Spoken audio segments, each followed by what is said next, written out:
Ele sabe tratar com respeito quem não respeita a lei. Você é um cocô e eu vou matar você. Entende tudo de direitos humanos. As pessoas têm o direito da proteção da lei. Diz isso à família dele, tá? E é tão casca-grossa que corta pizza com tesoura. Você já quis conhecer os truques usados nas cenas de ação de Stallone Cobra? Rampa escondida, meio-fio falso, improvisos com fita adesiva, não faltaram truques à moda antiga. Você já imaginou esse policial linha dura vestido de freira? Calma que eu vou explicar. Muita gente não lembra que o lançamento do longa no Brasil enfrentou vários problemas, de brigas no cinema até cortes impostos pela censura federal. Você sabia que o filme foi parcialmente baseado em um dos roteiros de Um Tira da Pesada? Quer conhecer mais detalhes dos bastidores? Então... Vem comigo. Vem pra cara dele. E dessa coisa horrível. Percebeu um detalhe? Um fio preto e uma fita crepe prendendo um objeto. Parece ser um microfone usado pelo ator. E tudo fica ainda mais divertido com a nossa dublagem. Que cara atrevido. Que grossura! Mas nem todo mundo curtiu o estilo justiceiro do protagonista, e o lançamento do filme enfrentou restrições em vários países.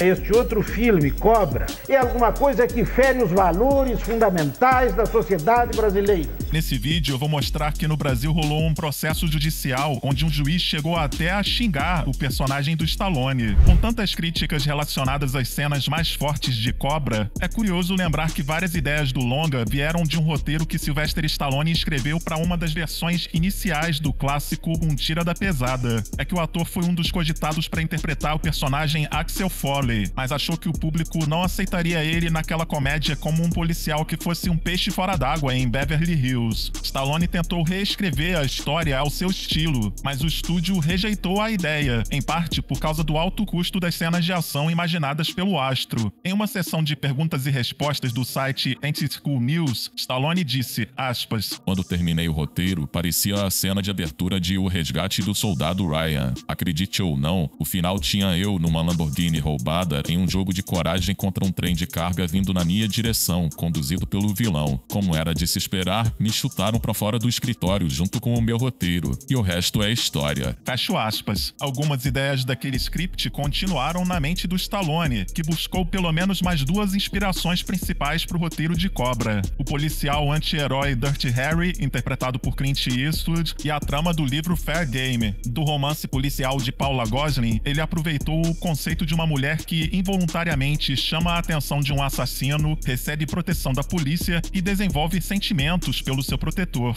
A ideia de ter gente de dentro da polícia vazando informações também foi tirada do livro. O engraçado é que, no romance, o ataque do hospital termina com a dupla de protagonistas fugindo com disfarces de freiras, e o nosso anti-herói casca-grossa chega até a usar um pouco de maquiagem. Dá pra entender porque o Stallone não quis ser fiel ao livro.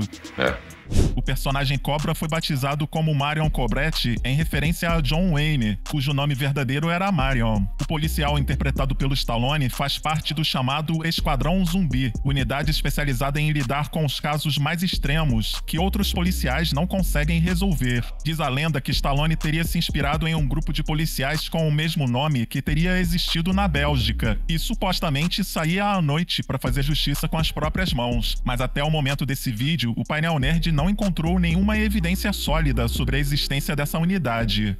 Depois do sucesso da faca do Rambo, Stallone pediu que o especialista Herman Schneider criasse um modelo memorável para o vilão do filme Cobra. Segundo o ator Brian Thompson, sempre queriam que a faca brilhasse na câmera, mas tiveram dificuldades em capturar o brilho. Foi construída então uma réplica de quase 1 metro de comprimento para capturar mais luz. Ela era de plástico coberto com Mylar, um filme de poliéster altamente reflexivo. Thompson não sabe se alguma imagem da faca gigante foi aproveitada no filme, mas disse que foi um experimento divertido. Menos agradável foi manusear a faca em tamanho real, que até tinha versões mais seguras de alumínio, mas quando as cenas exigiam o uso da versão principal, que era bem afiada, o ator às vezes se cortava acidentalmente. Ele também se machucou em uma cena de disparos do Cobra na direção do vilão, onde a equipe de efeitos especiais usou pequenos explosivos. Brian Thompson terminou a filmagem sangrando no queixo e no pescoço. Em entrevistas, ele contou que no set de filmagem filmagem, a preocupação era mais com o visual e a ação do que com personagens e a história. Quando ele pediu informações sobre as motivações do vilão, Stallone não se mostrou interessado nisso e disse que ele só era maligno.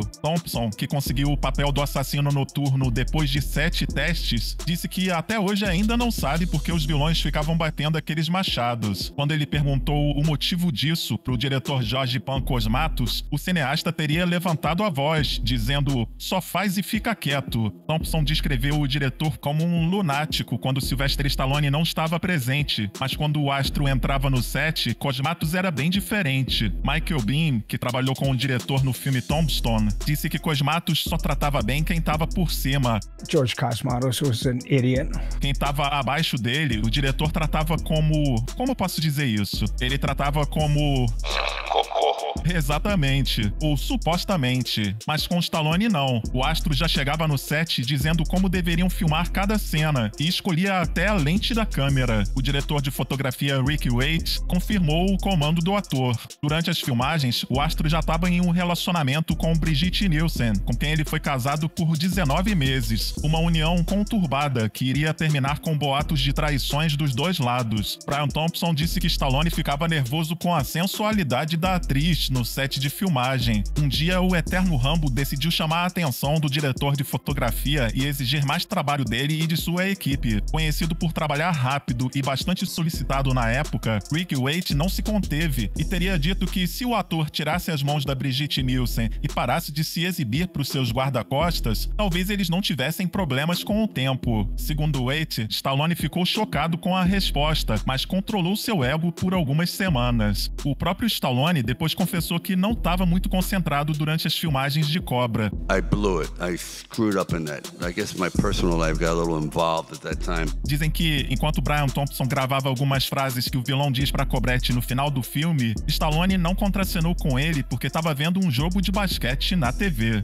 Cobra parece referenciar a franquia Dirty Harry até no elenco, trazendo 2 atores que também participaram de Perseguidor Implacável, Andrew Robinson e Rennie Santoni. Em uma versão anterior do roteiro, o personagem Monty, interpretado por Robinson, seria o líder da seita de assassinos, e Cobra, que originalmente teria uma antiga namorada morta por um psicopata, eliminava Monty no final para evitar a morte de Ingrid. Mas o ator convenceu o Stallone a mudar o destino do personagem. Já Rennie Santoni interpreta um policial chamado Gonzalez nos 2 filmes, mas isso não é por causa de Dirty Harry, e sim porque, curiosamente, esse também é o nome do personagem no livro Fair Game. O início de Cobra, com a voz do protagonista em off enquanto ele prepara um disparo na direção da câmera, também parece ser inspirado em Dirty Harry, só que no segundo filme da franquia. Mas Stallone também parece ter buscado outras referências. Em Os Rebeldes, de 1969, é dita a frase "há um lugar onde a lei para e as pessoas começam". Já o Cobra diz "aqui a lei vai parar". Eu começo. O Mercury 1950 personalizado, dirigido por Cobretti no filme, é um carro do próprio Sylvester Stallone. Foram produzidas réplicas do veículo para algumas cenas de ação. Alguns dizem que foram 3, mas segundo Corey Eubanks, um dos dublês do Stallone, a produção tinha 7 versões do carro disponíveis para as filmagens. Foi ele quem fez o giro de 180 graus no veículo na memorável cena de perseguição onde o Cobra dispara contra o inimigo em marcha ré, depois gira de novo para seguir em frente. Eubanks conseguiu fazer toda a manobra em uma só tomada, mas a metralhadora emperrou durante os disparos e depois ele ainda jogou ela acidentalmente no rosto da dublê ao lado quando teve que botar as 2 mãos no volante. A cena seria repetida, mas começou a chover, então usaram essa tomada mesmo e as falhas foram corrigidas na edição. Um detalhe interessante é que no início dessa mesma sequência destroem os faróis do carro do Cobra, mas em alguns momentos parece que usaram outro veículo e simplesmente cobriram a área dos faróis com alguma coisa. O giro de 90 graus para parar junto ao meio-fio em outra cena foi feito com o carro do próprio Stallone. Para diminuir a chance de danos na roda, colocaram placas de madeira pintadas de preto junto ao meio-fio, em uma altura onde o impacto, se acontecesse, seria amortecido na borracha do pneu.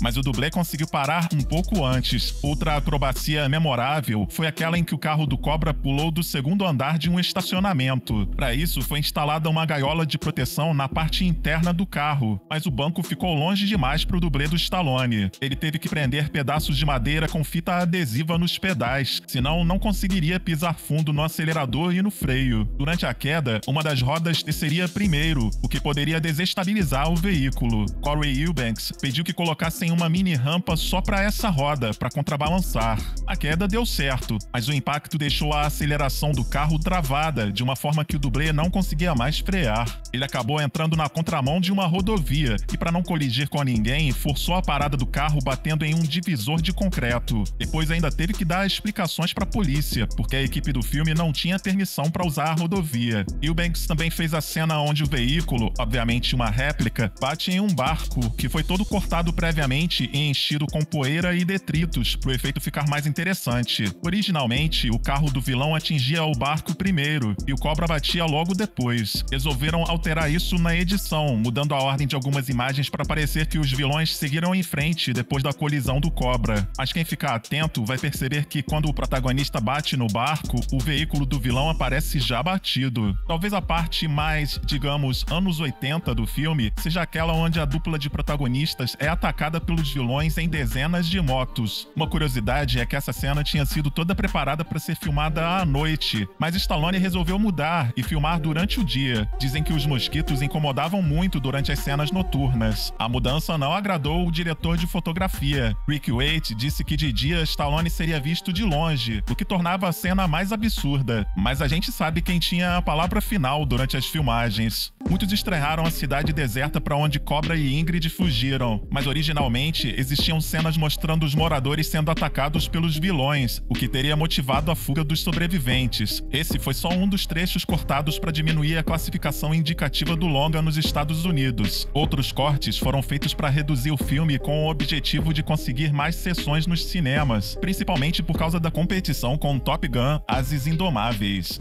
No Brasil, o lançamento do filme enfrentou vários problemas. Reportagens da época afirmam que a polêmica em torno do filme começou quando um policial de Salvador saiu do cinema discutindo e dando disparos depois de assistir Cobra. Saiu até no The Washington Post. 3 pessoas ficaram feridas. A imprensa também repercutiu um quebra-quebra que resultou em várias pessoas feridas em um cinema de Recife. O país vivia um período de transição pós-regime militar. O presidente era José Sarney. O então ministro da Justiça, Paulo Brossard, achou que Cobra era...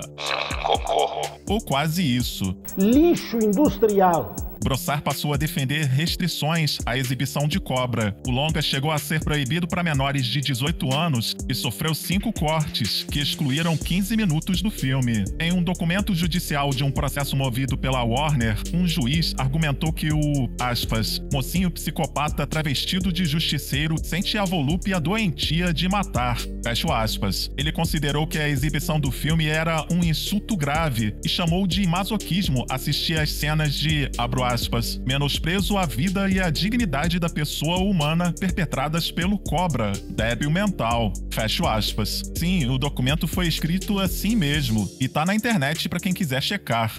Com um orçamento de 25 milhões de dólares, Cobra rendeu mais de 6 vezes esse valor na bilheteria mundial e mesmo assim foi considerado por alguns como um fracasso comercial, porque Stallone conseguiu valores bem maiores com Rambo 2 e Rocky 4, lançados um ano antes. O longa recebeu 6 indicações ao Framboesa de Ouro, incluindo o pior filme, mas com o tempo ganhou status de filme cult, principalmente entre os fãs dos filmes de ação dos anos 80. Em 2019, Stallone revelou que queria transformar Cobra em uma série de TV. Ele vinha conversando com o diretor Robert Rodrigues, mas o projeto nunca saiu do papel, pelo menos até o momento desse vídeo. E se você quiser saber mais curiosidades do filme, eu postei mais um vídeo na área de membros do canal. Se você quiser apoiar o Painel Nerd e ainda ter acesso a conteúdos exclusivos, é só clicar no botão Seja Membro. E aí, gostou do vídeo? Então deixa seu comentário aqui embaixo. Não esquece de deixar seu like ou dislike, o importante é participar. Um grande abraço e até a próxima!